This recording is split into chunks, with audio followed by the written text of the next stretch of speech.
Hare Krishna, Krishna Krishna, Hare Hare, Hare Ram, Ram Ram, Hare Hare.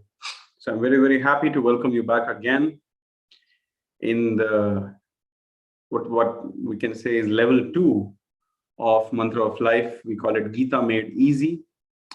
As discussed in the previous sessions, in those 8 sessions, we discussed the principles of Bhagavad Gita in a very, very inquisitive way, in a way in which we can feel a lot of relevance to it, with it, in our own lives. And however, after having appreciated the eternal message and the principles of Bhagavad Gita, by seeing the essence of everything, and by understanding that human life is meant for God realization, we thought in the level 2 sessions, we would like to focus more on directly reading and studying the Bhagavad Gita. So these sessions, we call it Gita Made Easy. And today, we are going to discuss on mind control and regulated lifestyle. If you can hear me clearly and if you can see me properly, can you please raise your hands to give me confirmation?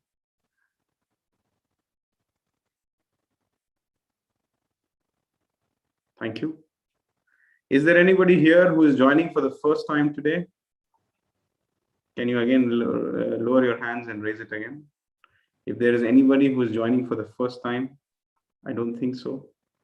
Or 2 people are coming for the first time. You have not attended the previous 8 sessions, but somehow you're coming. Welcome. Welcome to all of you, both of you. 3 of you, rather. So welcome.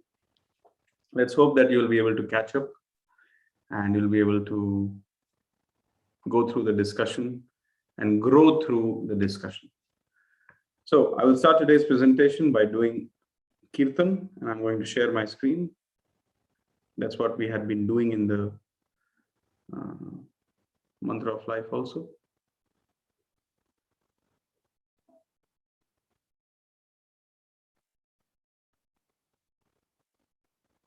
I'm going to resize my screen.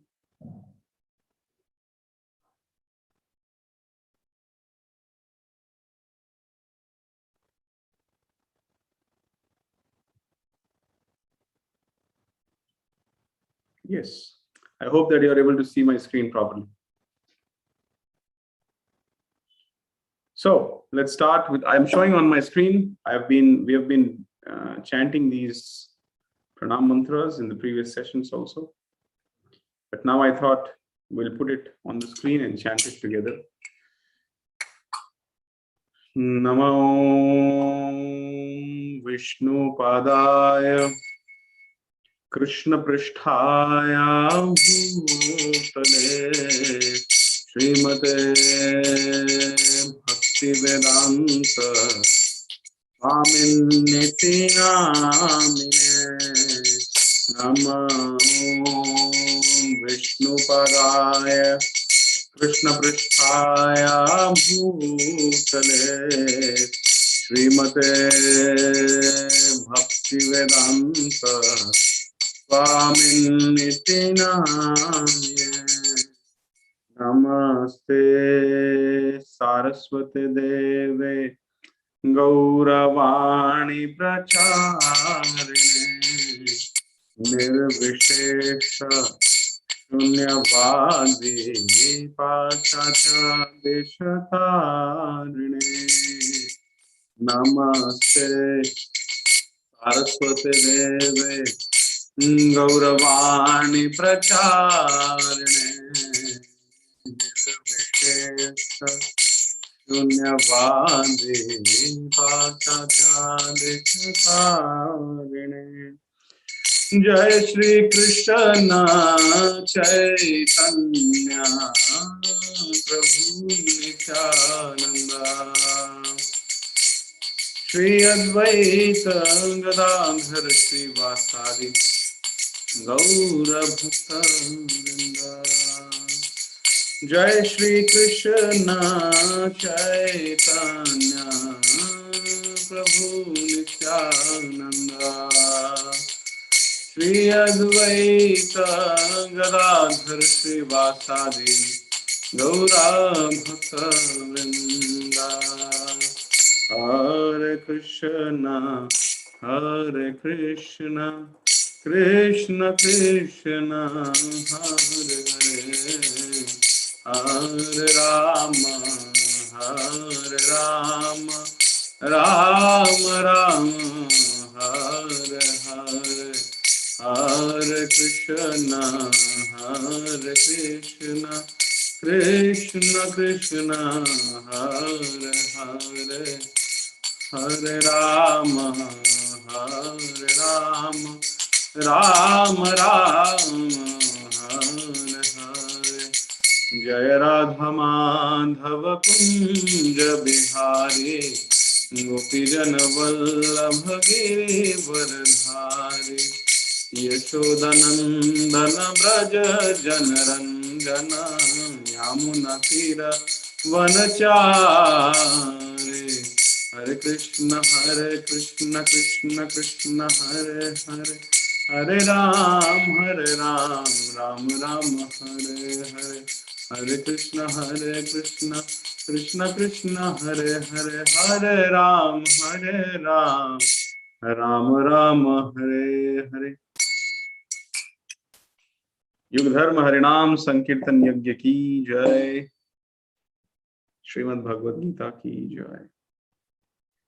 So we are speaking upon Bhagavad Gita, which is the divine song of the Lord. And even before I begin this session, I would like to dedicate this session to the founder Acharya of Iskcon, known as International Society of Krishna Consciousness. This great personality whom we discussed in one of the sessions. His name is His Divine Grace A.C. Bhaktivedanta Swami Prabhupada. He is my spiritual grandfather. And I dedicate this session for his pleasure. In the Bhagavad Gita, chapter 4, shloka number 34, which describes about the process of knowledge, tadavidhi pranipatena pariprashnena sevaya updekshanti te jnanam jnaninas tattvadarshana. Approach a spiritual master, surrender to him, render some service to him, ask questions in a submissive manner. Because he has seen the ultimate truth. He is Tattvadarshi. So he can give that Tattva Gyan from heart to heart transfer. And in the purport, Srila Prabhupada writes, purport to that verse, it was written that success in spiritual life is completely dependent on the pleasure of the spiritual master. That means if my spiritual master is pleased with me, he's thinking, oh, look at this boy, he's serving so nicely, he's taking so much anxiety for the purpose of spreading the message of Bhagavad Gita, and he's helping me in so many of my projects. When the spiritual master starts thinking like this, then the mercy starts flowing from his heart into the disciple's heart. And in that way, the divine transcendental knowledge, which cannot be perceived by the senses. In the first session, we discussed Shabda Praman, Anuman Praman, Pratyaksha Praman, and we had concluded only Shabda Praman, or that which is revealed in the Vedic scriptures, is the only way to understand the transcendental truth, knowing the fallacies and the faults, shortgivings, misgivings of trying to know the ultimate truth by the use of the senses, Pratyaksha Praman, and trying to hypothetically analyze things, Anuman Praman. So therefore, I am praying from the core of my heart that may this session please my spiritual grandfather. And when he becomes pleased, then mercy from his heart flows and affects all of us and helps us in advancing in our Krishna consciousness. The topic for today's session is mind control and regulated lifestyle. And the agenda for today's session is, I've kept it a little brief. I think I'll need 2 sessions to finish this mind control and regulated lifestyle as a topic. So today is the first session where I have focused on discussing what is the nature of mind, how to regulate this mind, and mind's idea of happiness and how to deal with it. And in every session henceforth, we will give you a practical tip that can make your life happy. So let's begin. The nature of the mind. So in the 7th chapter, shloka number 4, Krishna says, Bhumirapo analo vayu kham mano buddhirevacha ahankara ityam me bhinna prakritir ashtadha. You can keep noting down these verse numbers as I speak about them so that you can take it as a homework and try to read it. Chapter 7, shloka number 4. And you have to refer to the book Bhagavad Gita as it is. Because if we do not read the Bhagavad Gita as it is, if we do not try to understand it the way Arjuna understood it from Krishna, and if we read some other inferior or adulterated versions of Bhagavad Gita full of personal interpretations and personally motivated commentaries, then we will never arrive at the ultimate meaning of Bhagavad Gita. So, 7.4 Bhagavad Gita as it is, it says, earth, water, fire, air, ether, mind, intelligence, and false ego are my separated energies. Who is saying this? Krishna is saying this. So, earth, water, fire, air, ether. Now, what is this? Everything which I see, my body is a combination of earth, water, fire, air, and ether. Earth constituent is more. If I go to the other planetary systems, unlike these material scientists in ignorance, they think there is nothing anywhere except on Earth. This is a wrong statement. Simply analyze that even if I have to go to the nearby country or the nearby continent, I need a visa, I need so many policies, I need to fall in line with so many procedures, I need to have limited amount of some X amount of bank balance, and so many considerations are there even to go to the nearby country.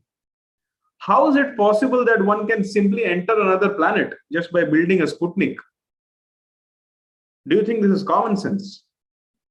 Please consider. Just to go to a neighboring country, even in this planet, there are so many rules and regulations. How is it possible that one can go to some other planet without having the qualification to go there? That qualification is discussed in Bhagavad Gita, which I will not discuss today. So, on Earth, the earth constituent is more in our body. On the sun planet, the fire constituent is more. Just because this earthly body cannot survive on the sun, that doesn't mean that there is no life on sun. Just because these mundane eyes cannot see the ethereal forms of life, doesn't mean that there is no life in ether, etc. So Krishna is saying, earth, water, fire, air, ether, mind, intelligence, and false ego together constitute my separated material energies. Now, I'll just stop the screen share and I'll talk to you personally for some time. There are many so-called pseudo-spiritual societies which only focus upon peace of mind. But in the Bhagavad Gita, Krishna has clearly said, earth, water, fire, air, ether, mind, intelligence, and false ego, these are my separated material energies, not spiritual. So if I'm somehow trying to do some kind of process in which I'm attaining peace of mind, it is not a spiritual process. It has got nothing to do with spirituality. In fact, when your mind is controlled and when your lifestyle is regulated, then you enter the realm of spirituality.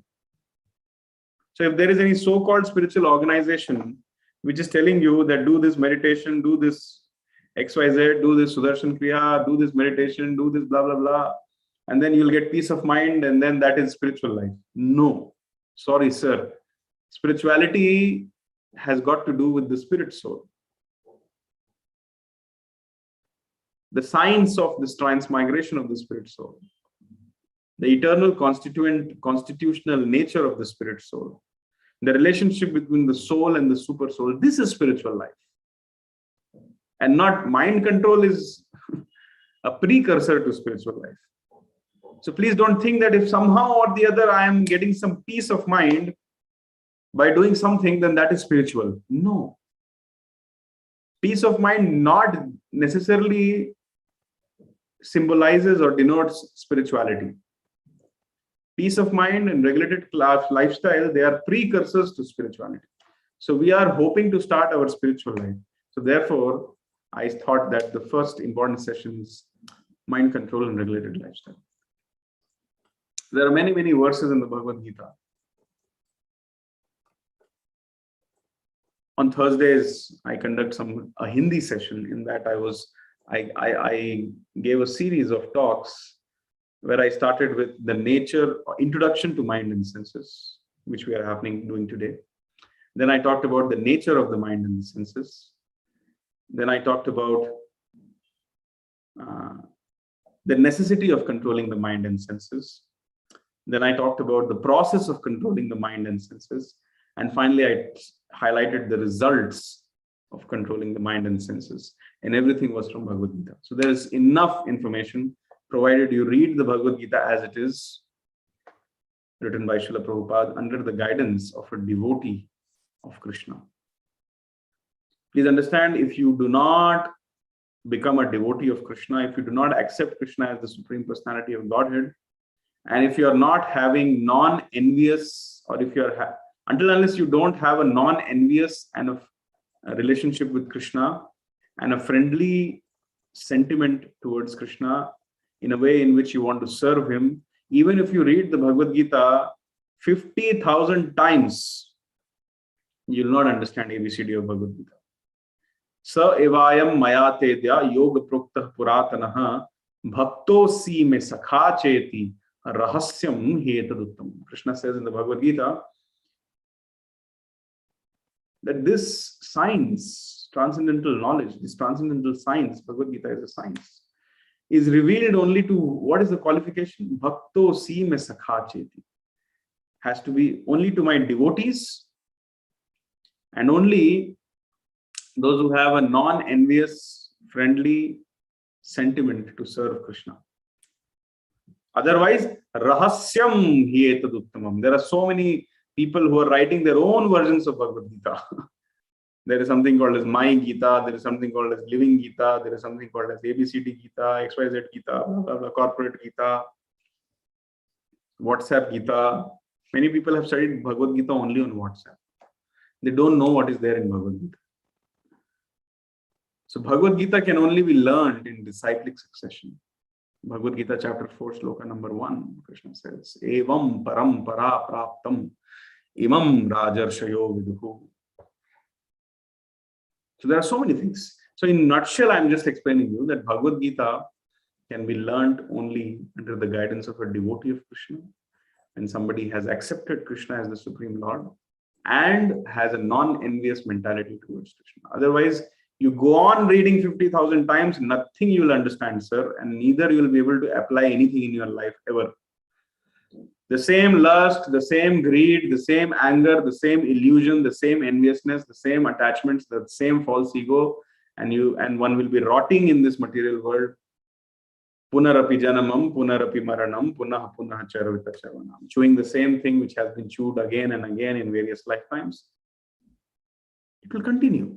Don't worry. Until unless you come to this platform of accepting Krishna as the Supreme Lord, at least theoretically, if you're not fully convinced in your heart, at least you theoretically accept it and start in a non-envious mood under the guidance of a devotee of Krishna. Only then the Bhagavad Gita will reveal. Otherwise, rahasyam hi etaduttam. So again, going back to the presentation. So mind, intelligence, false ego, they are all separated energies of Krishna, and amongst all of them, mind is the most powerful element. Why? Because it is in the 10th chapter, opulence of Krishna, opulences of Krishna, opulence of the absolute, 10th chapter, Krishna says, amongst the senses, I am the mind. Nobody can defeat Krishna, so therefore nobody can control their mind. Then Prabhuji, why you have called us mind control session? There is a process to do it. Artificially, one cannot control the mind. By their own personal endeavor, one cannot control the mind. It is a technique, a very, very secret revealed in Bhagavad Gita. which I'm going to talk about today. But before that, I want to discuss the difference between the mind and the intelligence. What is the mind and what is the intelligence? The mind is a storehouse or a database of experiences which we have had in millions of lifetimes. Mind is not rational. However, intelligence is rational and it processes based on the information which it has got. For example, assume that if I'm diabetic and I'm not supposed to overeat or eat highly sweet stuff, for example, gulab jamun. And in front of me, if a plate full of gulab jamuns is kept, then there will be two voices from within coming. Eat it, don't eat it. So the voice which is coming, eat it, pounce upon it, eat it, finish it, slurp, clean the whole plate with your tongue and ask for more if possible. That is the mind speaking. Mind only works on likes and dislikes. That's why, because mind is a very flickering platform. It doesn't see whether it is good for me or bad for me. Mind just wants what it wants. It is important to understand that I am not the mind. I am not the intelligence. I am not this body. I am the spirit soul. This was already discussed in the pre-Mantra of Life series. So we have to, that is the mind. It works on likes and dislikes. That's why there are some social media platforms who have this like, dislike. They are trapping the mind and their game is continuing. So mind is that entity which is speaking from within, which works on likes and dislikes. And intelligence is that voice which is coming, which works on rationality, which has an idea. The internal, there'll be another voice that don't eat this. You're not supposed to eat this. You'll get 5 minutes of happiness, but then 3-4 months of suffering. Are you mad? That is the idea. So this is the difference between mind and intelligence. Mind works on likes, dislikes, sentiments, doesn't care whether it is good or bad. And intelligence works on data. Intelligence works on rationalization. Intelligence sees what is good and what is bad. Spiritual life means intelligence should rule the mind. Material life means mind is ruling the intelligence. Okay. So I'll continue. We'll see what makes the intelligence more regulated and leads us to regulated lifestyle. But before that, I will directly quote a verse from Bhagavad Gita. This is the nature of the mind. Bandhur Atma. You can hear me how I recite this verse. And homework will be to memorize this verse. Bandhur Atma Atmanastasya Yenatmaivatmana Jitaha Anatmanastu Shatrutve Vartetatmaiva Shatruvat. There is another way to, but I will not. There are various meters to recite this, but I will not confuse by giving options for various meters. It's better to stick. This is the simplest meter to recite. Bandhuratmatmanastasya yenatmaivatmana jitah anatmanastu shatrutve vartetatmaiva shatruvat. For him who has conquered the mind is the best of the friends. But for one who has failed to do so, his mind will remain the greatest enemy. Now, imagine if my mind is not controlled. I'm living with an enemy 365 days, 24/7. Do you think that is a good idea? I don't think that's a good idea. The other enemies which I have, after defeating me, after destroying me, may take pity on me and leave me. But mind is such a, uncontrolled mind is such a horrible, blood-sucking enemy that even if it makes me a beggar on the street, and even if it puts me in complete distress, completely dilapidated situation, completely destroyed, still it will not take any mercy on me, and it will continue to devour me by giving me more and more materialistic ideas for false sensory enjoyments. Therefore, bandhur atmatmanastasya yenatmaevatmanajitah. It is a prime necessity to control the mind. On the other hand, if I control my mind, we'll discuss how to control the mind. Just don't worry about it. On the other hand, if I control the mind, then it becomes my best friend. Whatever I want to do, it gives me the right association. It inspires me to do the right things. That's a very blissful state of existence, where there is no fear, no hankering, and no lamentation. Brahma bhuta prasannatma na shochati na kankshati sama sarveshu bhuteshu mad bhaktim labhate param. The person who has controlled the mind, what is the result? He becomes a Brahma bhuta prasannatma, always happy. Na shochati na kankshati. He never laments for what he has lost, and he does not hanker for something which he does not have. Sama sarveshu bhuteshu. He starts looking at everybody on the spiritual platform. Mad bhaktim labhate param. And then the bhakti or spiritual life or devotional life begins. Then he attains devotional service to the lotus feet of Lord Krishna. So therefore, mind control is necessary to practice spirituality or Krishna consciousness. Continuing further. Now, please see, this is, I'm not going shloka by shloka. I'm making a thematic presentation. I will visit various chapters to present one particular theme. Another aspect of the mind, this is from chapter 15, shloka number 7. Mamaivamsha jiva loke jiva bhutah sanatanaha manah shashthani indriyani prakriti sthani karshati. The living entities in this conditioned world are my eternal fragmental parts. Due to conditioned life, they are struggling very hard with their 6 senses, which include the mind.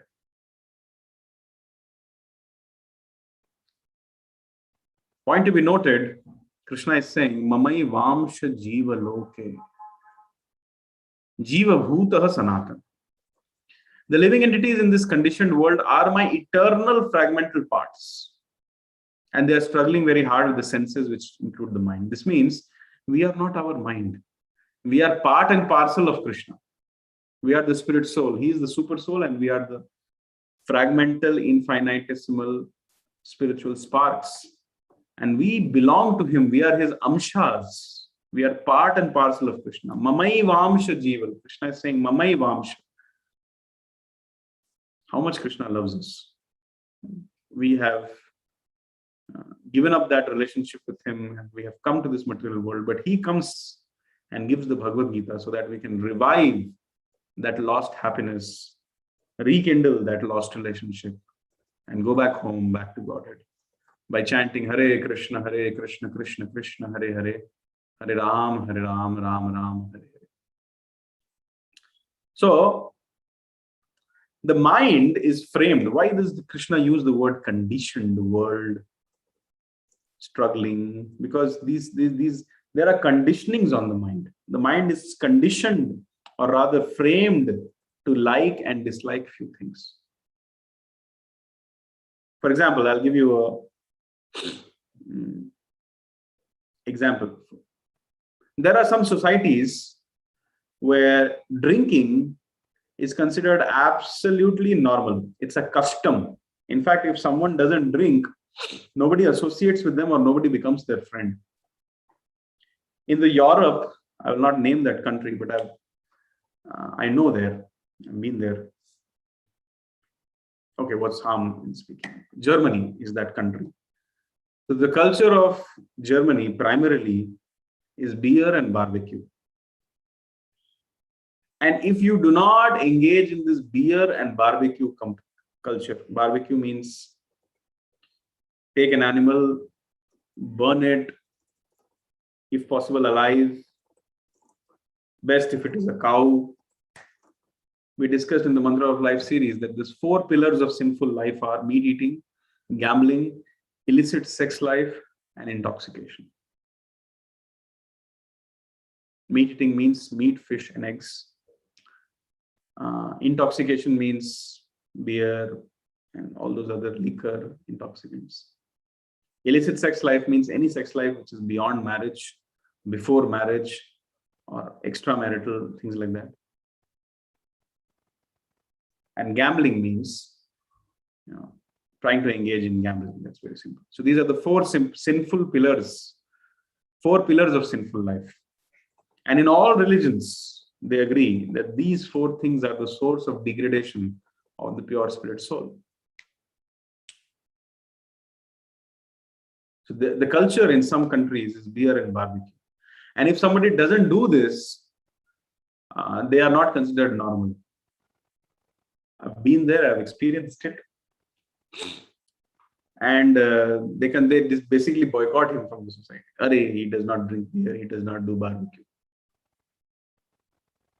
How does he even climb the stairs? He's a vegetarian.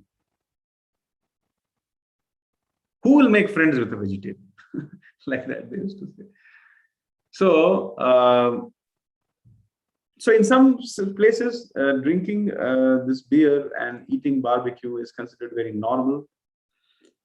And that is what I'm saying, conditioned, framed. We are framed to like few things, we are framed to dislike few things. That is the conditioning of the mind. And the material world is also a condition. Because we did not want to live in the spiritual world, we wanted to enjoy separately from Krishna. We did not want to feel the bliss of cooperative enjoyment with Krishna. Rather, we wanted to be the Lord of everything which I survey. So therefore, we have come to this conditioned world where nobody wants to serve Krishna, nobody wants to be a devotee of Krishna. And we are struggling very hard with our 6 senses, which is framed up to like few things and dislike few things. So that is the nature of the mind. Now, at this point of time, before going further, I would just like to ask a question to all of you to assess how much have I been able to convey to you. Do you clearly understand the difference between the mind and intelligence? If yes, can you please take a minute and write in the chat box your understanding? Please take only 1 minute. Whatever you understand, if you simply say that yes, mind and intelligence, I understand the difference between mind and intelligence, you can just write yes in the chat box. Or if you are kind enough to let us know what is that difference, you can also type it out in the chat box. And based on your response, I will understand how to take the session further. Please take a minute. So then I'll have some water. Somebody should at least write the difference between the mind and intelligence.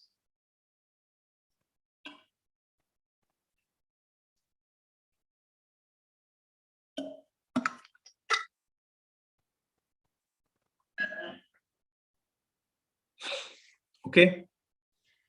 Very few responses. What about the others?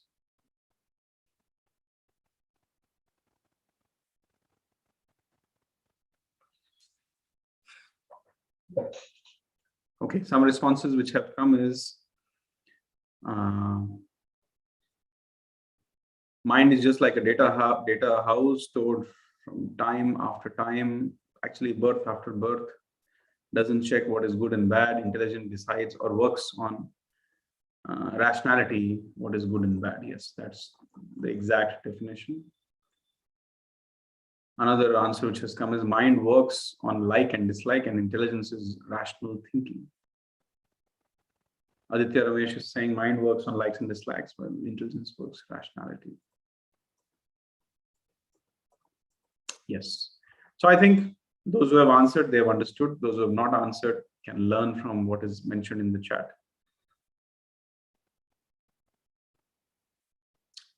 So, moving further.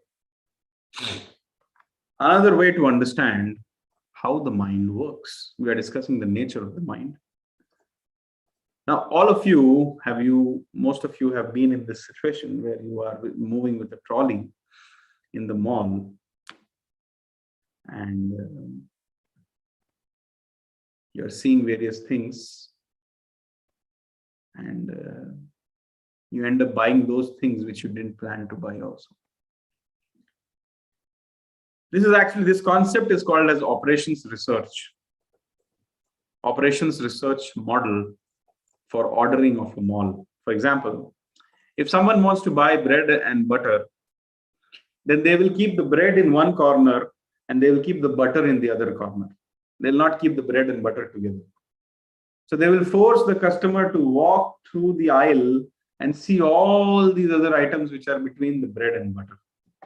So therefore, the customer came to buy bread and butter, but in the process of buying bread and butter and moving from here and there, so many other things fell in his trolley.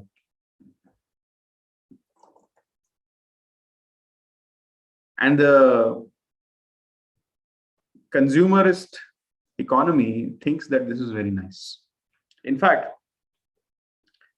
the definition, those who are well versed in economics and who are honest with the principles of economics, they will agree that this is very good for the GDP, it seems. In fact, if you are using the same thing for more than 5 to 10 years, then you are a burden on the GDP. You're not contributing anything to the GDP. On the contrary, if you are completely dissatisfied, if you are completely frustrated, so much so that on a flickering state of mind, you always keep changing your car, you always keep changing your house, you always keep changing your products, you always keep changing your wife. Sorry, some people are doing that also. But GDP doesn't count that. GDP counts only cars, house, products, etc., watch, mobiles. The more frequently you change, you're a better citizen. You're contributing to the GDP. Basically, the GDP says that the more dissatisfied you are, and the more flickering you are, and the more, what can I say, agitated you are all the time, you're better. In fact, some of the products are designed in such a way that they will stop working after a stipulated time, 1 year or 18 months, so that you'll be forced to buy a new one. So if people are dissatisfied and they spend a lot, then it is very good for the economy. Now you please take note, this is 180 degree different from the Vedic culture. Vedic culture means contentment, satisfaction, simple living, high thinking. Why do you think people in the earlier times were much happier? Why do you think their lifespan was more? Why do you think they had more prosperity? Why do you think they had more children? Why do you think they lived in joint families? Why do you think they had more number of cows? Why do you think they had more amount of grains stocked in their house? Why do you think they had more land to cultivate? And why do you think they used to hit the bed early and rise early? Why do you think that every evening they used to assemble to hear Hari Katha and Hari Kirtan? It does not require rocket science to understand that this modern consumerist philosophy, which is based on dissatisfaction of mind, is simply confusing the mind. We need to go back to a simple living, high thinking philosophy. So how does the mind work? What is dictating the mind? I didn't want all this toothpaste and all other things, but I ended up buying it. Who is dictating the mind? In the Bhagavad Gita says, Dhyayato Vishaya Pumsan Sangas Teshu Pajayate Sangat Sanjayate Kamat Kamat Krodho Vijayate. Simply by getting exposure, the mind develops a desire to have it. That is the nature of the mind. Please understand, the Bhagavad Gita is revealing to you. Simply by being exposed to sense objects, because the mind has this mood, this desire to do sense gratification. So when the mind is exposed to a sense objects, and when meditation on that sense object begins, then that is what the mind wants. And there is no end to the subsequent desires which the mind will create. Once it has become dhyato vishayat pumsaha, and it has started to meditate on that sense object, when the mind is exposed to that sense object, just like in this mall, then the mind will want it. And the mind wants what it wants, until unless you are intelligent enough to know how to control it. And therefore, it will make your life miserable. Now, please raise your hands to let me know if you have also been a victim of this consumerist philosophy. If you have also been a victim where your mind has got exposed to sense objects and you have ended up developing a desire to have it, even if it means to do unlawful things or unethical things. How many of you have been victim? You see, there's no shame in saying this. Everybody needs to learn how to control their mind without any exception. If somebody really knew how to control their mind, they would have probably been back home, back to God. But because we are in the material world, that means we have to give shiksha to our mind, manah shiksha. So how many of you feel that you have also been victim of this policy where mind gets exposed to various things and then struggles unlawfully by developing desire to have it? Okay. Few of you are raising your hands. Few of you are not raising your hands. This only means that either your mind is fully controlled, or else you're not understanding my question, or else you have just connected on the Zoom and you're doing something else. Yes, thank you. See, it is important as a teacher, I need to get these responses. I'm not having a physical session. I need to get these responses to understand how much I need to explain. So thank you very much for your responses. Good number of people have understood. So this is the nature of the mind. It is very chanchal. Chanchalam hi manah Krishna pramathi balavadridham tasyaham nigraham manye vayureva sudushkaram. The mind is restless. Look at the adjectives, visheshan given to the mind, nature of the mind. The mind is restless, turbulent, obstinate, very strong, O Krishna. And to subdue it, I think, is more difficult than controlling the wind.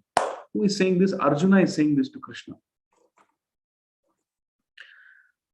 I'm 100% confident, even without asking all of you, that none of you are thinking that you are greater than Arjuna. Or should I have the audacity of asking this question? How many of you think that you are greater than Arjuna? Can you please raise your hand? As far as sense control and mind control and focus and concentration and heroism and strength of character and military skills and whatever.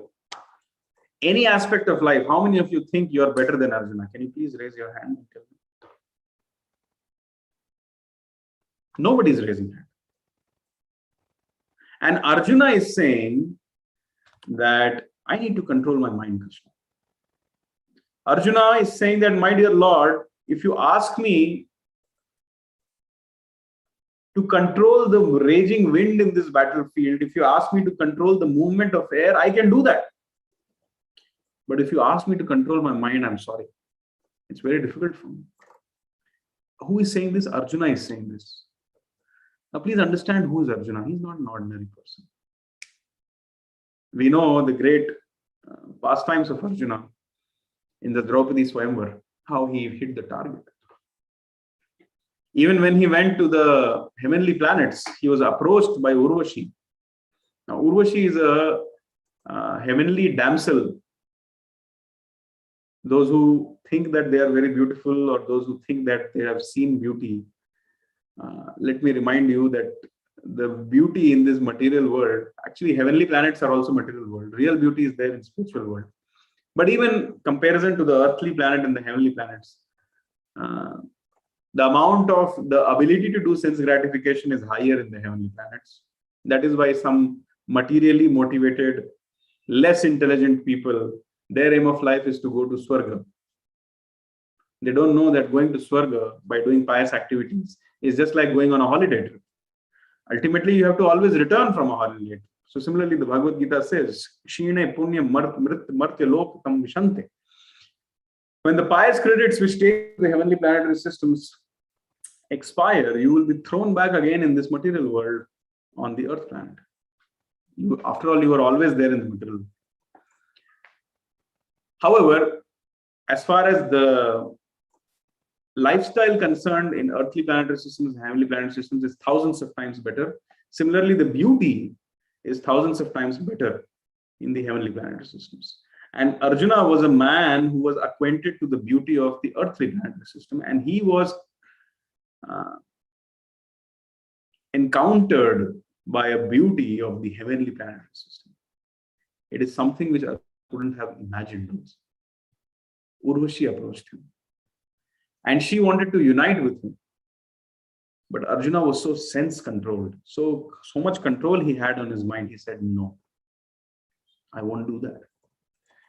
Now, such personality, Arjuna, who was always obedient to his elder brothers, although he had the potency and the power to rebel and create a separate empire of his own,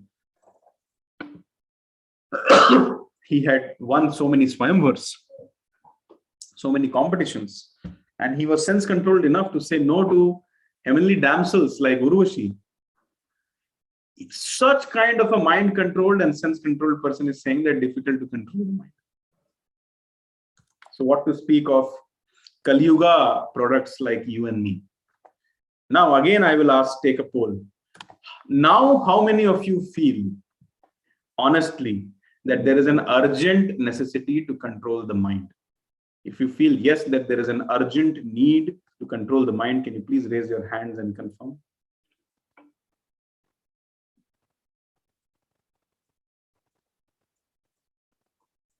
How many of you feel that there is an urgent need to control the mind?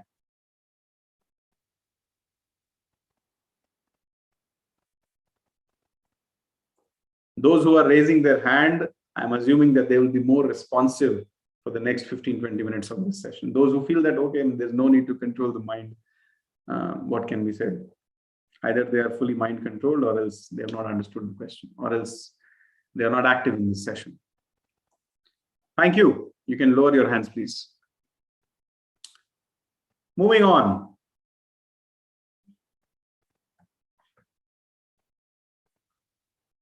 What does the stupid mind want? We have discussed the nature of the mind. I hope you have noted down the verses from the Bhagavad Gita.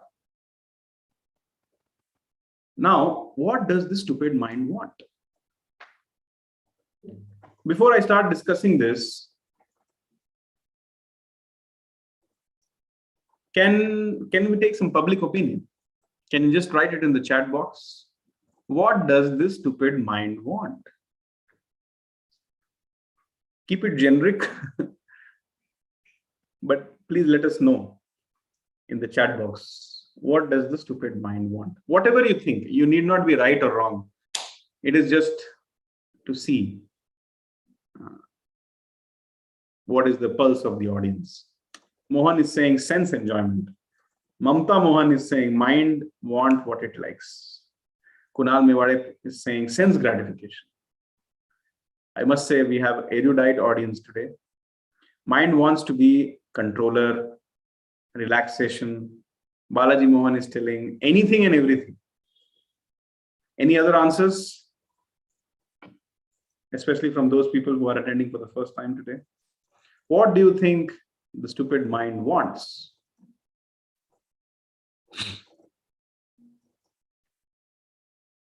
Endless desires keep building up. What does the mind want? Pleasure. What does the mind want? Immediate pleasure. Thank you for building upon that answer. Yes, mind wants pleasure and mind wants it immediately. Somebody is saying mind wants peace also. Aditya Ramesh is telling mind wants to put us into distress. That's a little harsh. But yes, it ultimately ends up doing that. We don't realize. Nrushal is telling mind wants contentment. Okay, so all of you are correct. And the mind wants to be happy. The mind is actually looking for happiness. But the question is, does the mind have the right definition of happiness with itself? If mind truly wants to make us happy, then why do we say that my mind is driving me crazy? Mind is supposed to make me happy. And mind is working day and night, even if it is not letting me sleep in the night properly, working on those speculative ideas. It's working very hard to make me happy, but why is it not ultimately making me happy? That is the question. So this means that the mind does not have the right idea of happiness. Mind is looking for happiness in the wrong place. If you see someone with money, the mind develops the desire to have money. If you see someone with money, you see they are smiling, then the mind starts convincing you, if you also have money, then you will also be happy. So this is how the mind works. It gives you false ideas of becoming happy. But when you pursue those ideas, you don't find lasting happiness. Now, I want to take a poll before I go forward. Do you agree, or do you think that your mind is giving you ideas of becoming happy, whatever that idea may be? But when you pursue those ideas, you don't find any lasting happiness. The mind gives you an idea of happiness, and when you pursue that happiness, you find that there is no happiness in it. Does your mind also give you these ideas? If yes, please raise your hand. If no, then don't raise your hand. Question is, does your mind also give you ideas of becoming happy? But when you pursue those ideas, you don't find lasting happiness in it. That means your mind is cheating you. How many of you feel that, yes, your mind is cheating you? Very good. We have honest people here. So the mind's idea of happiness, please don't get offended when I say this, but I'm going to put it very grossly. This is the happiness, or the idea of mind's happiness. The mind's idea of happiness is exploitation of others and natural resources, accumulation of things which one does not basically need, but still wants to accumulate. Mind wants to supply the needs of the senses. Ear wants to hear some gossip, tongue wants to eat something horrible, eyes want to see something horrible. That's the idea of happiness of the mind. And most importantly, mind wants to associate freely, uninterruptedly with the opposite gender in the name of modernism, or in the name of practicality and things like that. These are some of the ideas which mind has. Exploitation, accumulation, supplies the needs of the senses, and association with the opposite gender. If these four things are happening, if I'm able to exploit others, if I'm able to exploit the Bhumi, Rapo, Analo, Vayu, earth, water, fire, air, ether, Krishna is telling these things belong to me, but still I want to exploit someone else's property. So this is what mind wants: exploitation, mind wants accumulation, mind wants to very faithfully supply the needs of the senses, even if it means going to hell. And mind wants to very freely and uninterruptedly associate with the opposite gender. This is the idea of the happiness of the mind when the mind is not trained. When the mind is not controlled, when the mind is not trained, this is the idea of happiness. And people say it is natural. Exploitation is natural. I am a peace-loving person. I love peace. I want peace. I stand for peace. But on my dining table, there is something else happening. I'm a peace-loving person. I'm a supporter of a peace-loving organization. But peace begins with your dining table. Why don't you see that? So therefore, mind wants to exploit. I am very important. For the sake of my tongue, I want to kill everybody else. Similarly, the mind wants to accumulate things. There are so many people who I know who are working day and night just to earn money, but they don't have time to eat 2 rotis or a little bit rice also. Why they are accumulating, God knows. They cannot eat nicely. They cannot sleep nicely. They cannot mate nicely. They cannot defend nicely, but they want to accumulate. For whom? God knows. Why? God knows. That is called as the rat race. Similarly, the mind wants to unlimitedly supply to the needs of the senses. They think that whatever desire is coming in the mind, immediately it should be fulfilled in the name of passion. Go get it. Just do it. Don't think whether it is right or wrong. You developed a desire, just do it. Go get it. That's how people are misguiding and misleading others. And yes, association with the opposite gender. My God. Especially in the last 50 or 100 years, Kali Yuga has played a master stroke. Now, by introducing internet, by introducing television,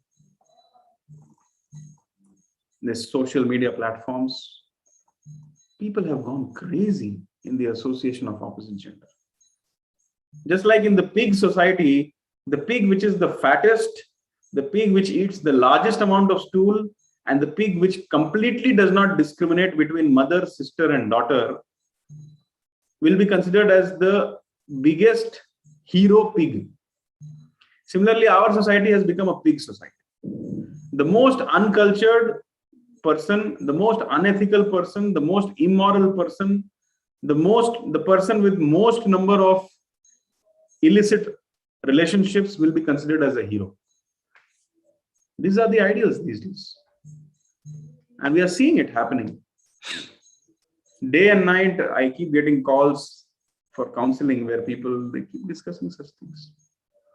And this is all happening because of free mixing. In the name of modern slaughterhouse education, free mixing is happening. And that free mixing is allowing the meditation on sense objects. People are not able to focus on career. People are not able to focus on studies. People are not able to focus on the higher principles of life.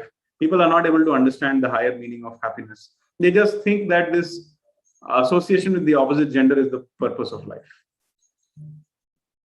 So therefore, they are corrupting their potential at premature time or premature ages. And they are getting into so many bad habits. And they are losing all scope of happiness in life. This lockdown, do you know that the number of divorces have increased in lockdown?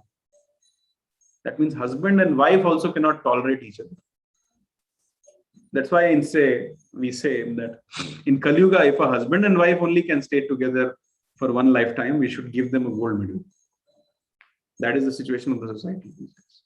And very soon a time will come when there will be no concept of husband and wife. You gratify my senses, I gratify your senses. As long as I am able to gratify your senses and you are able to sufficiently gratify my senses, we are together. Otherwise, change. The moment you get bored with this sense gratification, try to replace the sense gratification. That's all. So these are the ideas of happiness of the mind. Now you tell me, if somebody pursues these ideas, what are these ideas? Exploitation. Will someone really get some happiness after exploiting others? Accumulation. Will the core of heart be actually satisfied by accumulation? If I endlessly supply the needs of the senses, will I be happy? Or if I endlessly, immorally, illicitly keep associating with the opposite gender, will I be truly happy? I don't need to take a poll. I know that none of us will be happy. But these are the ideas of the mind of happiness. And therefore, the mind is going crazy. Because we all have wrongly set our goals. I'll again share my screen. We have wrongly set goals. The mind frames a goal based on what it hears. Make money, become that, achieve that, buy this product. Why? Because people tell that, advertisements are telling that. So basically, we have wrongly set our goals because of being exposed to the wrong subject matter, because of being in a bad environment. We are moving towards a wrong goal. We have set a wrong goal. That is why I say that spiritual life begins with Shravanam, or hearing. Till now, we have been hearing, make money, become that, achieve this, buy this product, XYZ. People are telling that, advertisements are telling that. So in order to undo all the damage, we have to start hearing first. Spiritual life begins with hearing the transcendental message of Bhagavad Gita. Till now, we have been hearing all stupid things. That's why we have become stupid.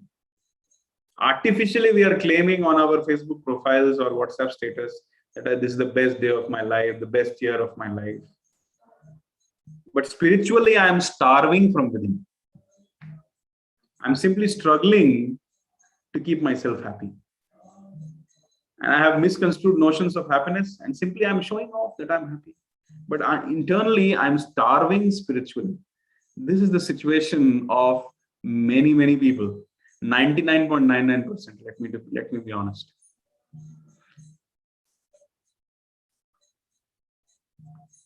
The Bhagavad Gita says, "Yehi samparshajab hoga dukkha yonaya evate adya antavanta tu kaunteya na teshu ramate buddha." Krishna says, "Yehi samparshajab hoga." As soon as we contact with a sense object under the control of the mind, with a desire to exploit it, enjoy it, accumulate it, associate with it, whatever, a pregnancy happens. What is that pregnancy? A pregnancy of future misery. Dukkha yonaya evate. Our so-called definition of happiness is containing the seeds of future unhappiness. Why? Because I'm not following the Bhagavad Gita. I'm not reading the Bhagavad Gita. I'm not chanting Hare Krishna. I don't have the right association. I don't read the Bhagavad Gita. I don't chant Hare Krishna. So dukkha yonaya. Adya antavanta tu kaunteya. This so-called illusory, temporary, flickering happiness has a beginning and an end. But as a spirit soul, I don't have any beginning. I don't have any beginning or end. Dehi no yasmin yatha dehe kaumaram yauvanam jara tatha dehantar praptir dhiras tatra namodyati. I'm not this body. I'm a spirit soul. Just like a person passes through boyhood, youth, old age, and ultimately meets death. Similarly, the spirit soul is passing through various bodies. My body is dying. I'm not dying. I don't have a beginning and I don't have an end. Mamai Vamsho. I am part and parcel of Krishna. Krishna is Anadi Anant. Similarly, I am also Anadi Anant. I am not God. I am not God. If I think I'm God, I'm a dog. I'm not God. However, I'm like God in some infinitesimal quantity. God is having no beginning and no end. I also have no beginning and no end. So therefore, the happiness which I want should also have no beginning and no end. It's natural. I don't have any beginning or end. So the happiness which I should aspire for should also have no beginning or no end. But this sensual pleasures or happiness, according to the misconstrued notions of the mind, they have a beginning and an end. Adya antavanta tu kaunteya. Krishna is saying. So a wise man, na teshu ramate buddha, a person who is intelligent, will not engage in this. What is this? Flickering, temporary happiness with beginning and end.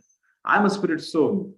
I should aspire for spiritual happiness, which is anandam buddhivardhanam pratipatam purnamrita swadam. Spiritual happiness means, spiritual world or spiritual happiness means where every word is a song and every step is a dance. And that happiness is ever increasing.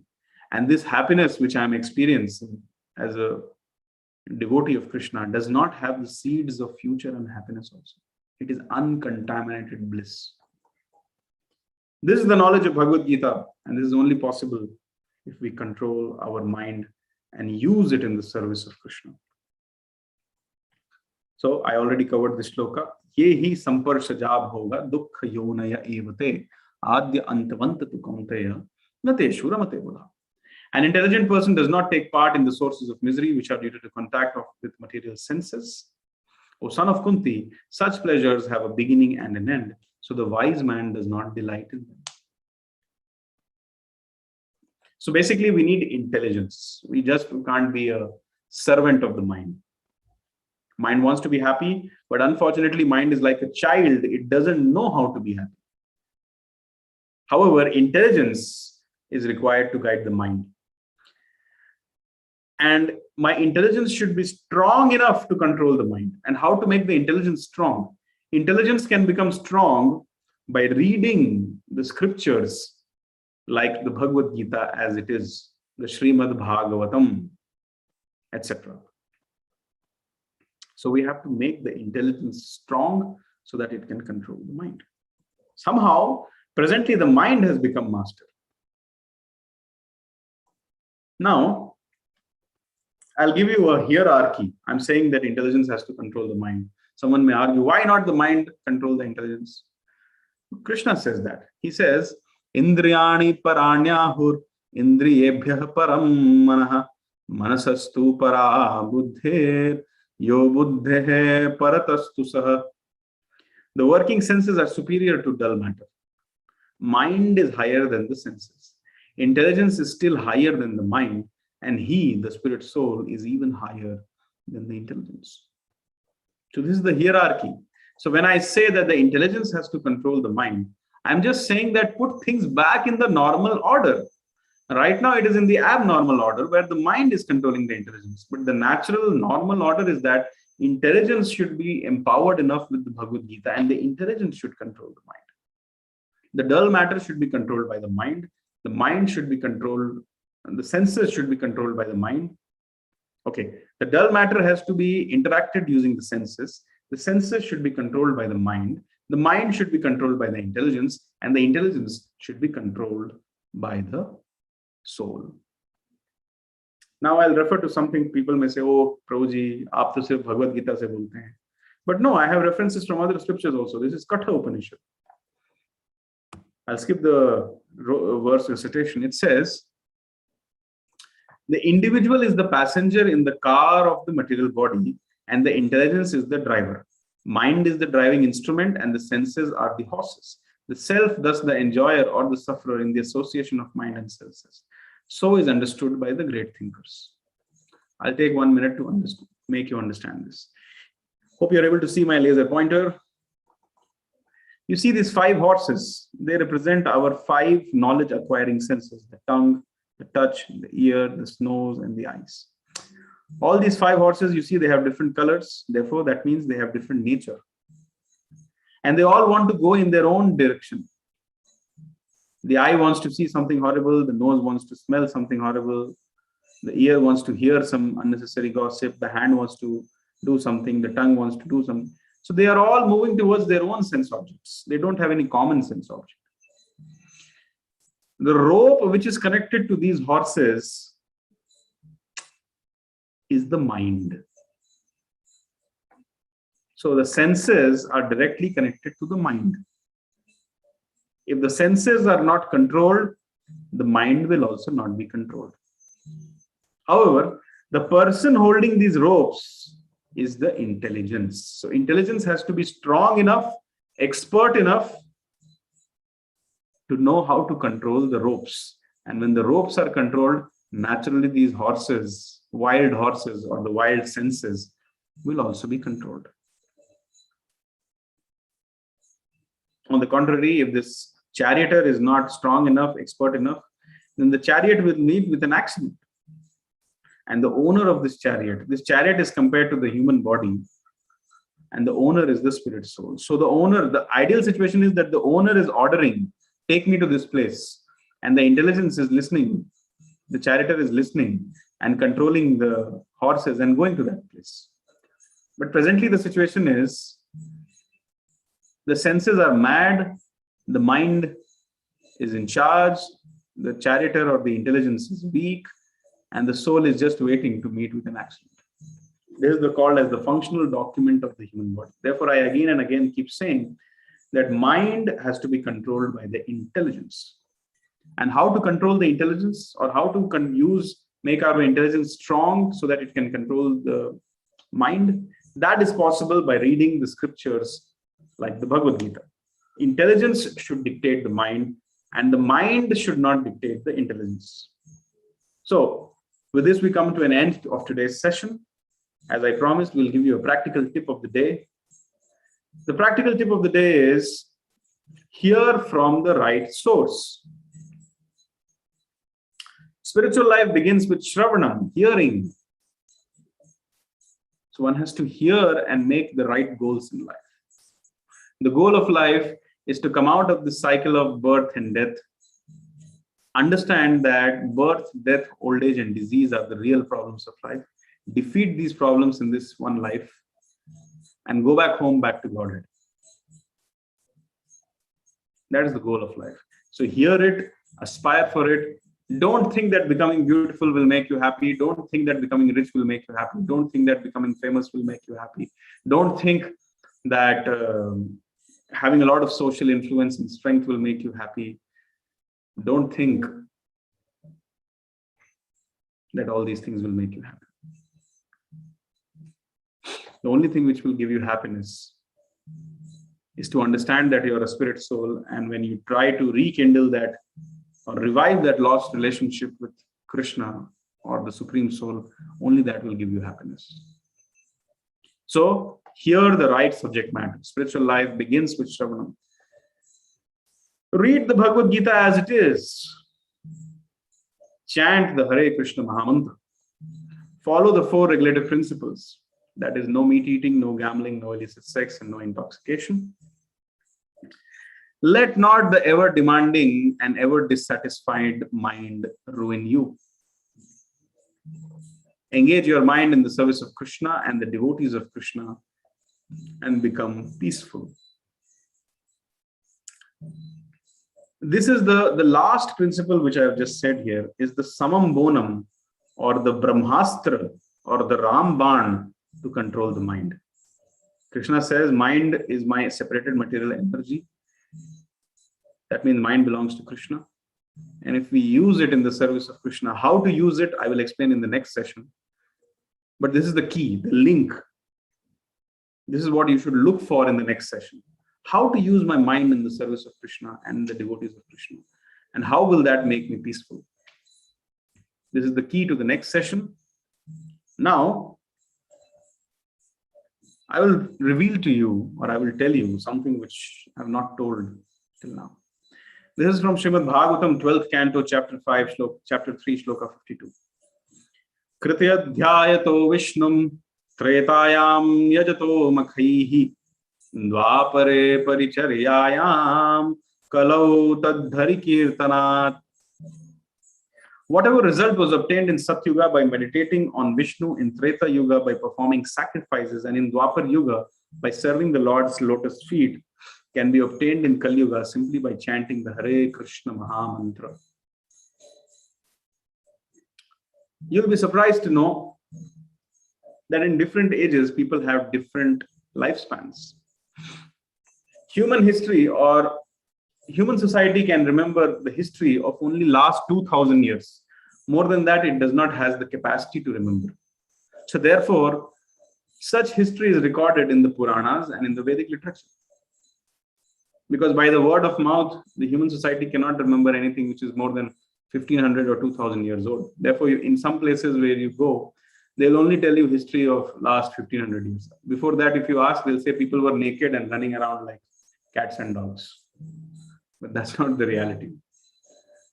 The reality is that since time immemorial, things have been happening. There have been great pastimes on this planet, where the Supreme Lord has again and again advented himself. Sometimes he comes himself, sometimes he sends his confidential devotees, just to reclaim the lost, fallen, conditioned souls of this world.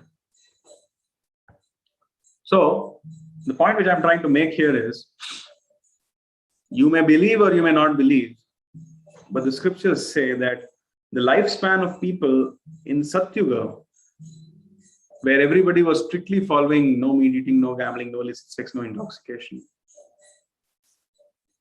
was 1 lakh years.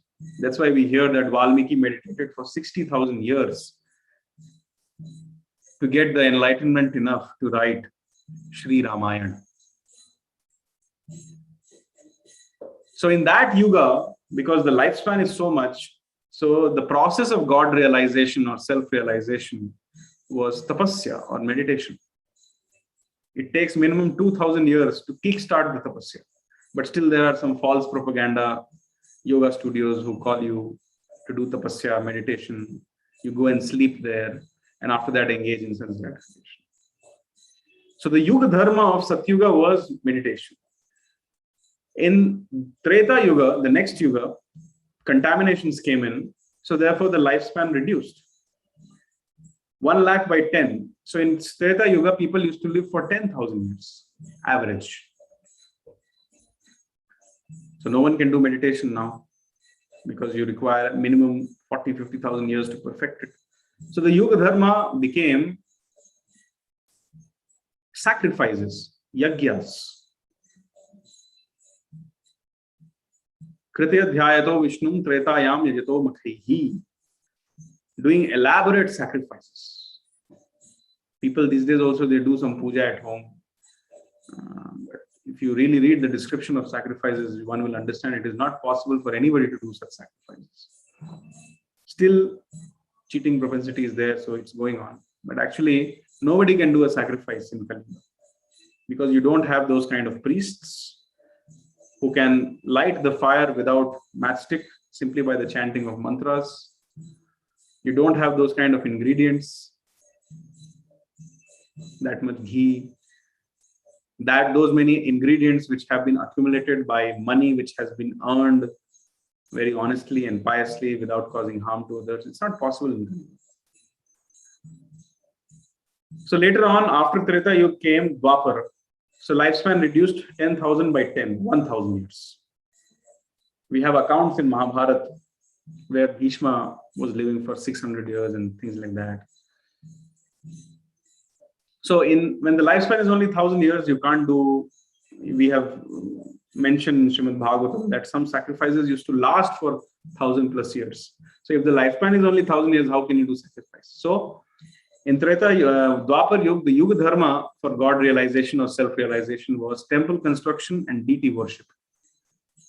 Worshipping the Archa Vigraha form of the Lord. Now that is also not very easy. You cannot just take a agarbatti in your hand and rotate it in front of the Lord and think I have done my puja. Deity worship is a science. It needs training. And if you really want to learn deity worship, you have to give up everything else and devote yourself for minimum 12 years to understand what is deity worship and how to reciprocate with the deity of the Lord. It's not a joke. Now, who has 12 years of time? Nobody. So therefore, in Kali Yuga, the lifespan reduced further, 1,000 by 10. Average lifespan when Kali Yuga started was 100 years. Now it has come down to 60, 70.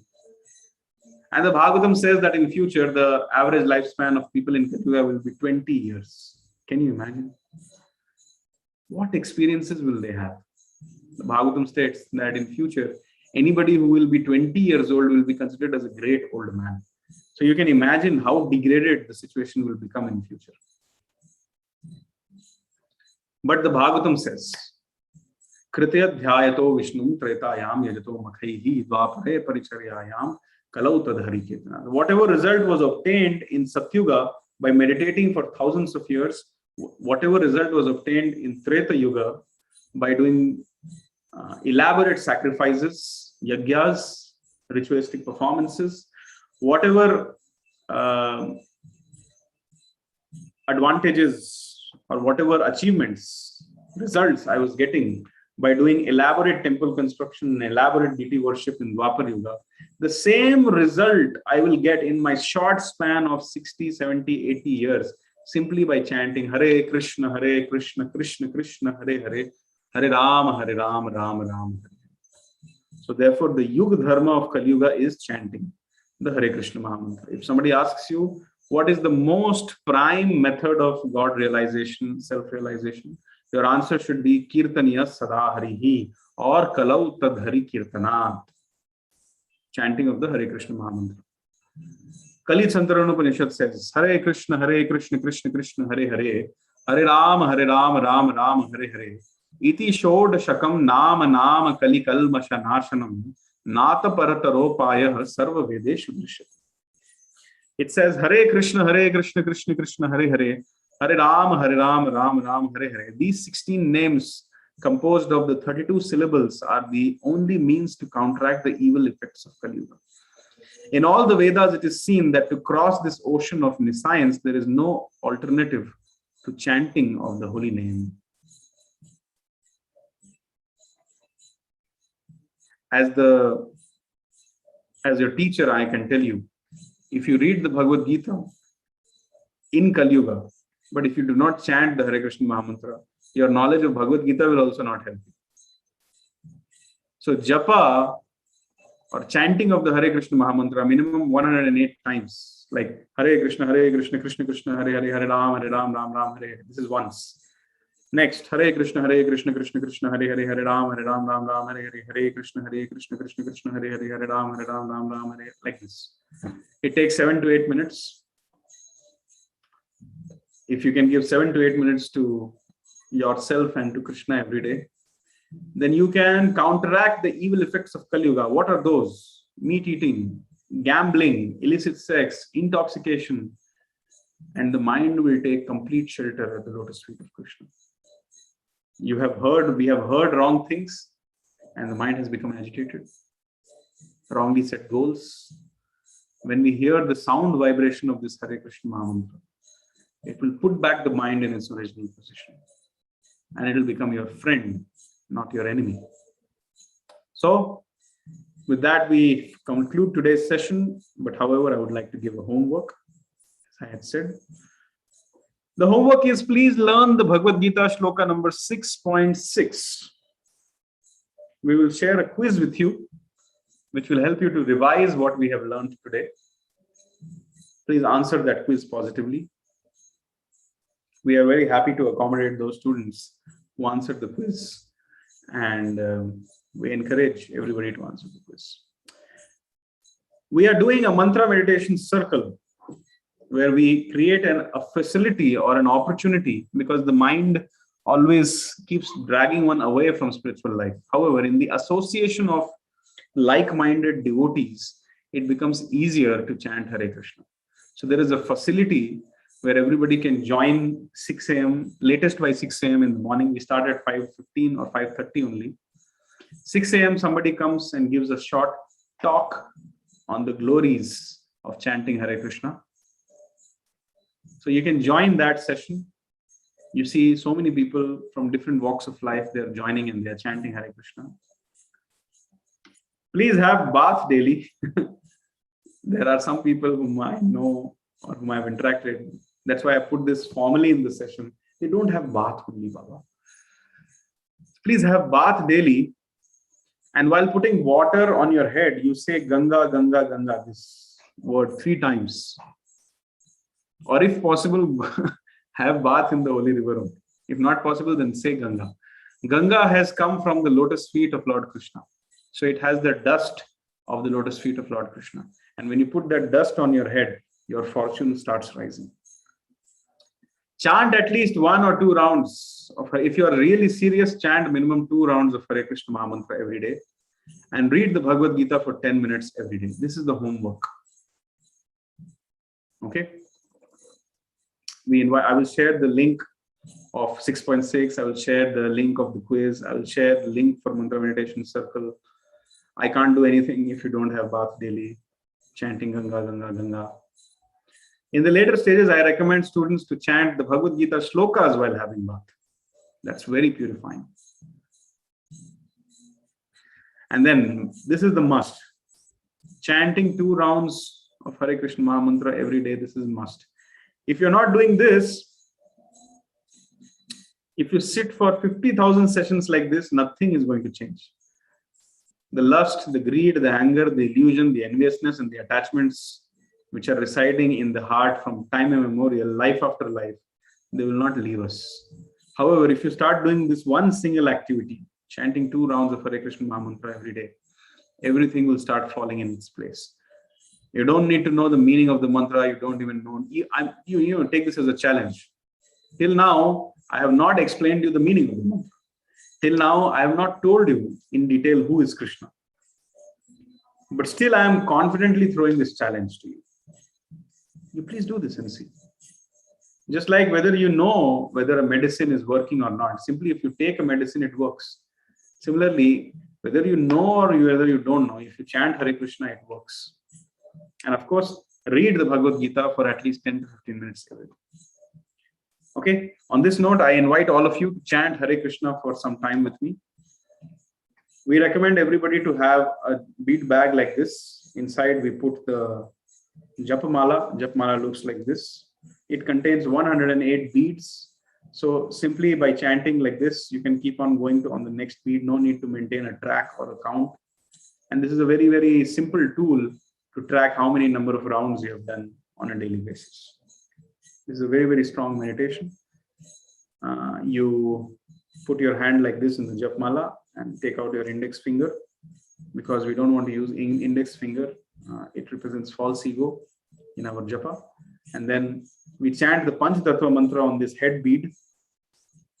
We say Jai Shri Krishna Chaitanya Prabhu Nityananda Shri Advaita Gadadhara Srivasadi Gaura Bhaktivinoda. And then we say Hare Krishna Krishna Krishna Hare Hare Hare Ram Ram Ram Hare Hare. Then we go to the next bead. Hare Krishna Krishna Krishna Hare Hare Hare Ram Ram Ram Hare Hare. Then we go to the next bead. Hare Krishna Krishna Krishna Hare Hare Hare Ram Ram Ram Hare Hare. So when we start from the bead next to the head bead, and when we come to the bead next to the head bead again, that means from here to here, one full circle, we say we have chanted 1 round. So we recommend all of you to have your own beads and bead bags. You can contact us. We can get it delivered to your place. We recommend all the devotees and students here to have their own copy of Bhagavad Gita as it is in English, so that during the sessions you can keep it handy to refer it. And now I would like to invite all of you to chant the Hare Krishna for 2 minutes with me.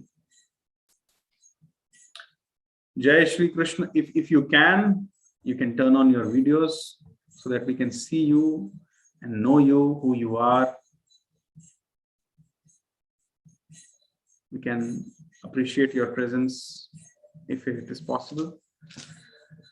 Jai Shri Krishna Chaitanya Prabhu Nityananda Shri Advaita Gadadhara Srivasadi Gaura Bhaktivinoda. Hare Krishna Krishna Krishna Hare Hare Hare Ram Ram Ram Hare Hare. Hare Krishna Krishna Krishna Hare Hare Hare Ram Ram Hare Hare. Hare Krishna Krishna Krishna Hare Hare Hare Ram Ram Hare Hare. Hare Krishna Krishna Krishna Hare Hare Hare Ram Ram Hare Hare. Hare Krishna Krishna Hare Hare Hare Ram Ram Hare Hare. Hare Krishna Krishna Hare Hare Hare Ram Ram Hare Hare. Hare Krishna Krishna Hare Hare Hare Ram Ram Hare Hare. Hare Krishna Krishna Hare Hare Hare Ram Ram Hare Hare. Hare Krishna Krishna Hare Hare Hare Ram Ram Hare Hare. Krishna Krishna Hare Hare Hare Ram Ram Hare Hare. Hare Krishna Krishna Hare Hare Hare Ram Ram Hare Hare. Hare Krishna Krishna Hare Hare Hare Ram Ram Hare Hare. Hare Krishna Krishna Hare Hare Hare Ram Ram Hare Hare. Hare Krishna Krishna Hare Hare Hare Ram Hare Hare. So this is how you have to chant. You have to chant audibly so that you can hear, and you have to focus on the sound vibration. You have to just try to hear and you have to chant. Nothing else you have to try. If the mind is going here and there, bring back your mind and focus on this sound vibration only. Hare Krishna Krishna Krishna Hare Hare Hare Ram Ram Hare Hare. Hare Krishna Krishna Krishna Hare Hare Hare Ram Ram Hare Hare. Hare Krishna Krishna Hare Hare Hare Ram Ram Hare Hare. Krishna Krishna Hare Hare Hare Ram Hare Hare. Like this, if you go on chanting for 7 minutes or 8 minutes at the max, you will finish 1 round. We recommend 2 rounds every day in the morning. It is best. If you can chant more, it is better. The more you focus on the sound vibration, the better you will evolve in your journey of mind control and regulated lifestyle. On this note, I would like to conclude today's session. I have 5 more minutes. If there are any questions, I can take. You can either type your questions in the chat box, or you can raise your hand and unmute yourself and then ask a question.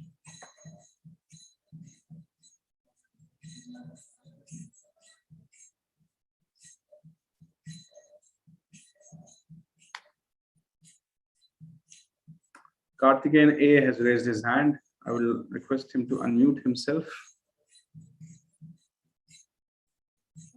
You have to unmute yourself, Karthikeyan A, so that if you want, you can ask your question.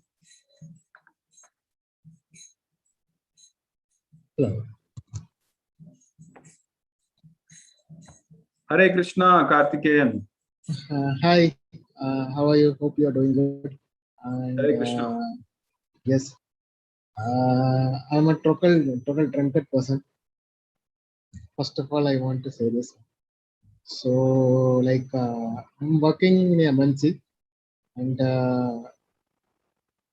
my mind is taking control of everything. Like from morning till evening, I'm a total drunkard person.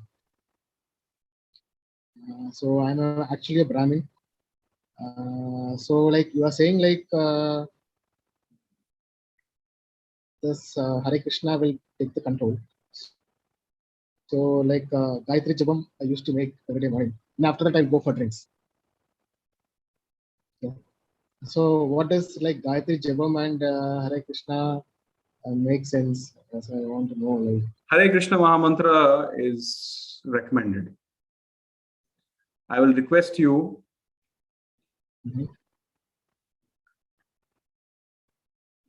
to try your best to stay away from, first, physically disassociate yourself from this engagement by which you are not feeling happy. That is a drinking engagement. You're not happy yourself. So physically disassociate yourself with it. That requires mental strength to do.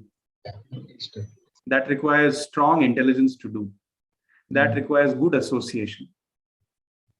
So how to give yourself that internal strength?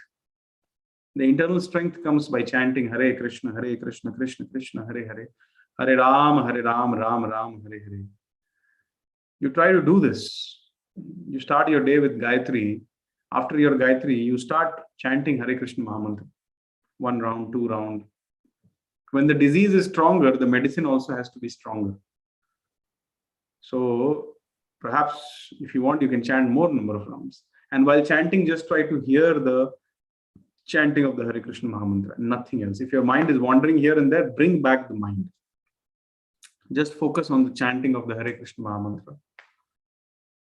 Read the Bhagavad Gita every day, 3-4 verses. The Bhagavad Gita as it is, not any other concocted version of Bhagavad Gita. No, I don't have reading habits. Sorry. You have to read. I'm sorry. This is not an option. If you don't have a reading habit, your life will continue like this. If you want to change your life, instead of reading the novels and instead of reading the stupid news, it's time you start reading the Bhagavad Gita. If at all you seriously want to experience the happiness which you have been hankering for from many, many lifetimes. If you're serious about that, you have to read the Bhagavad Gita and you have to chant the Hare Krishna Mahamantra and be regular to these sessions. I said that we need to associate with spiritually surcharged people. So this association of devotees is that association. I have full faith that no matter how fallen one is, no matter how much struggling one is, if they associate with the right people, then it is just a matter of time that they will become very, very exalted. But no matter how exalted one is, if they associated with the bad people, then it is just a matter of time that they will fall down. So don't look back from now. Physically try to disassociate yourself from the things which are causing you harm, especially intoxication. It's a very sinful activity. It keeps you in an illusory world all the time. It degrades your relationship. It degrades your health. It degrades your happiness. It keeps taking you lower and lower every day. So try to physically disassociate yourself with that. Take help of friends, take help of family, take professional help. But most importantly, in order to go through this and in order to grow through this, please start chanting Hare Krishna, Krishna Krishna, Hare Hare, Hare Rama, Rama Rama. This is the only way. You know, there are known cases where someone has started to take professional help and again relapsed. Why? Because the mind takes control. So until we control our mind, there is no way to come out of this. And mind control is only possible by hearing the sound vibration of Hare Krishna Mahamantra and by engaging the mind positively in the service of Krishna. It is very easy to understand that if someone has a higher taste, they can very easily give up the lower taste. So when you will experience, when I will experience, when all of us will experience this higher taste of Krishna consciousness, then we will become disgusted with this meat eating, gambling, illicit sex and intoxication. I can guarantee that. Before coming to Krishna consciousness, I myself was a meat eater. But I started chanting 4 rounds of Hare Krishna Mahamantra and I could give it up just like that. And I never relapsed. Similarly, if you also take to 4 rounds of Hare Krishna Mahamantra in the Brahma Muhurta, that means before the sun has risen. If you simply chant 4 rounds of Hare Krishna Mahamantra in the Brahma Muhurta, and if you read the Bhagavad Gita every day, and if you associate with this group of students and devotees, and if you positively engage your mind in the service of Krishna and the devotees of Krishna, then you will also become a Goswami. That is my only suggestion to you. I have only one medicine, and that medicine is chant Hare Krishna and be happy. And of course, be honest also. Not like chanting Hare Krishna also and then continuing this also. It's like I'm trying to ignite the fire of spiritual life, but every time I'm putting water on it also. Both will not work together. Krishna consciousness. I want to ask, like, what does like Gayatri Jabam and this Hare Krishna differentiate you? See, I am a Brahmin. You've been doing Gayatri till now. Yeah. You start chanting Hare Krishna, you'll understand the difference on its own. I don't want to comment upon it right now. You've been doing Gayatri, but you have not been able to overcome. You start chanting Hare Krishna. We are not asking any money from you. You're not losing anything. Take it as a 21-day challenge and see. Let's be practical. If after 21 days it doesn't help you, you again unmute yourself and you say, Prabhuji, it didn't help me, I'm stopping it. I'll say, okay, stop it, no problem. You start chanting Hare Krishna 4 rounds in the Brahma Muhurta. You physically disassociate with all these things. Take professional help, family help. Read the Bhagavad Gita every day and associate with the devotees. And then you'll find it's easy to overcome any habit as such. Okay. Thank you very much, Karthikeyan. Thank you for being very honest. Because you are honest and because you have this sincere desire, I will pray to the lotus feet of Guru and Krishna that they may give you the Buddhi Yoga, the spiritual intelligence by which you can overcome. Thank you very much. Okay, so I hope that there are no other questions or comments. With that, we would like to conclude today's session. Chant Hare Krishna and be happy. See you in the next session where we will discuss more on mind control and regulated lifestyle. Specifically speaking, we will discuss how to control the mind and tips to control the mind. We will see what are the benefits of controlling the senses. What if I'm trying and if I'm failing again and again? Does that make me a loser, or is there any benefit? And again, we'll have a practical tip of the day, which will make our life happy. So with that, I conclude today's session. Thank you very much. Hare Krishna, Krishna Krishna, Hare Hare. Hare Rama, Rama Rama, Hare Hare Krishna.